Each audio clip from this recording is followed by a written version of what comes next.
nous allons apprendre à utiliser les styles de calque d'incrustation, que ce soit l'incrustation de couleurs, de dégradés ou de motifs. Je vais ouvrir une image d'exemple, magazine.psd, et cette fois on va se concentrer sur le titre de notre couverture de magazine. C'est sur ce titre que l'on va appliquer notre incrustation. Donc vous allez voir les trois types d'incrustation disponibles dans les styles de calque. Avant tout, il faut sélectionner le bon calque. Là, j'ai le calque défilé qui est sélectionné, c'est le calque qui est ici. Et moi, pour sélectionner rapidement le calque mode mag, eh bien, je vais survoler une lettre. Je vais presser la touche CTRL ou la touche pomme si vous êtes sur Mac et je vais cliquer.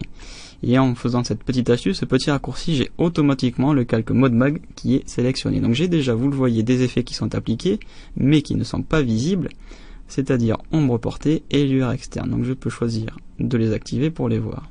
Je vais rajouter donc un nouveau style, un nouvel effet dans mon style, incrustation couleur qui est ici. Je vais glisser la fenêtre pour que vous puissiez mieux voir. Alors cette zone, il n'y a rien de spécial, c'est OK, annuler nouveau style, vous les connaissez. Je vais donc glisser la fenêtre ici pour qu'on puisse voir notre calque de texte. Alors l'incrustation de couleur, c'est très simple, c'est pour incruster une couleur exactement comme si j'avais rempli le calque avec une couleur au pot de peinture, ou bien comme c'est un calque de texte, comme si j'avais changé la couleur de mon texte avec l'outil texte. Donc là, la petite différence, c'est qu'on a un petit contrôle supplémentaire, c'est qu'on a pour base la couleur du texte d'origine sur laquelle on incruste notre couleur choisie ici dans le sélecteur de couleurs. Donc là par exemple c'est du rouge, avec laquelle on peut faire varier l'opacité toujours à partir du rose. Donc vous voyez que là 50% je suis pas complètement rouge puisque j'ai le rose qui est à la base, et je peux changer la fusion. Voilà, avec tous les modes de fusion disponibles. Donc nous, on va laisser le rouge juste pour cet exemple, parce que de toute façon, on va voir incrustation dégradée et incrustation de motifs. Donc pour l'instant, je vais désactiver incrustation couleur. On peut bien entendu cumuler les effets pour les réunir au sein d'un seul style. Moi, je vais maintenant vous montrer incrustation dégradée. Alors incrustation couleur, vous avez vu, c'est très simple, il n'y a rien de plus à en dire. Dans incrustation dégradée, c'est non pas plus complexe, mais un peu plus complet. Je peux toujours changer le mode de fusion pour savoir comment mon incrustation s'applique sur la couleur située en dessous. J'ai ensuite évidemment toujours la glissière opacité, et ensuite le icône, enfin la liste déroulante dégradée plutôt, que vous connaissez, qui correspond à celle du dégradé de la boîte à outils, qui s'affiche en haut à gauche. Si vous avez vu la leçon de l'outil dégradé, vous savez maintenant utiliser le dégradé, donc c'est exactement pareil ici. Il suffit de cliquer, voilà, pour faire apparaître l'éditeur de dégradé. Donc là on passe exactement comme si l'on avait sélectionné l'outil dégradé dans la boîte à outils. Donc on a ensuite le style, toujours pareil, ce sont les styles disponibles pour les dégradés, exactement comme avec l'outil dégradé, et on peut changer l'angle. Donc là je suis à 90 et vous voyez que je peux faire varier l'angle directement avec ce bouton rotatif. Et j'ai ensuite l'échelle de mon dégradé qui s'applique.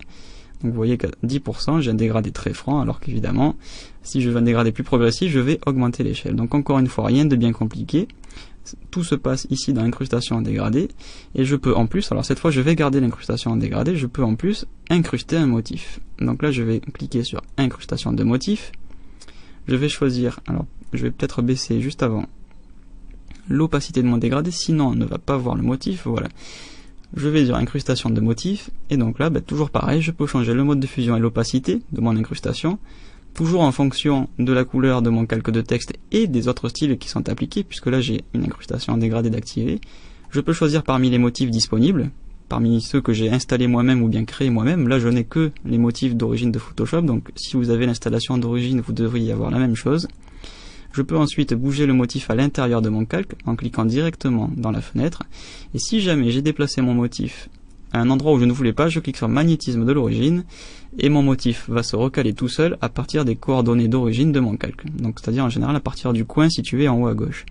J'ai la possibilité de le lier au calque, je vais en général laisser cette option par défaut, et je peux évidemment ensuite faire varier l'échelle. Donc là vous voyez que le motif devient tout petit, on voit vraiment les petites bulles à l'intérieur des lettres, alors qu'au contraire, si je grossis à partir de 140%, on voit les bulles grossir à l'intérieur des lettres.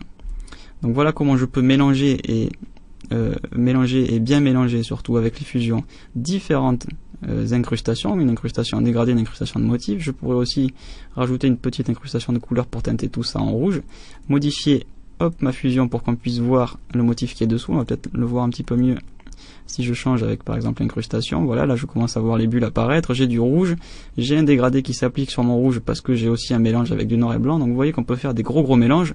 Pour y voir plus clair, on va en général éviter de mélanger tous ces styles ensemble, mais vous voyez qu'en tout cas c'est possible. Je peux créer des styles très complexes avec les incrustations, alors que mon calque de texte à l'origine est tout simplement rempli en rose.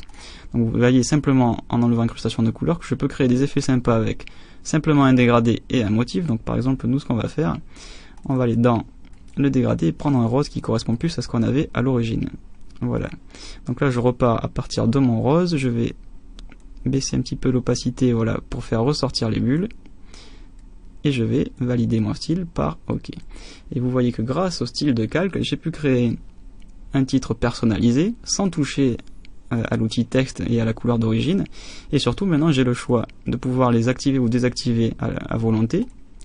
Et j'ai surtout la possibilité d'enregistrer ce groupe d'effets dans un style de calque, et ça on apprend à le faire dans la leçon dédiée au style de calque, afin de répercuter ces effets au sein d'un style de calque sur d'autres calques. Par exemple, si je voulais appliquer maintenant tous ces effets sur un autre calque, mettons par exemple septembre 2006, eh bien je n'aurais qu'à créer un nouveau style et le glisser sur septembre 2006 ici à l'image. Donc ça on apprend à le faire dans style de calque, donc je vous invite à consulter cette leçon. Donc là pour ce qui est de la leçon dédiée aux incrustations, eh bien vous avez tout vu. Vous savez donc maintenant utiliser les incrustations de couleurs, de dégradés et de motifs.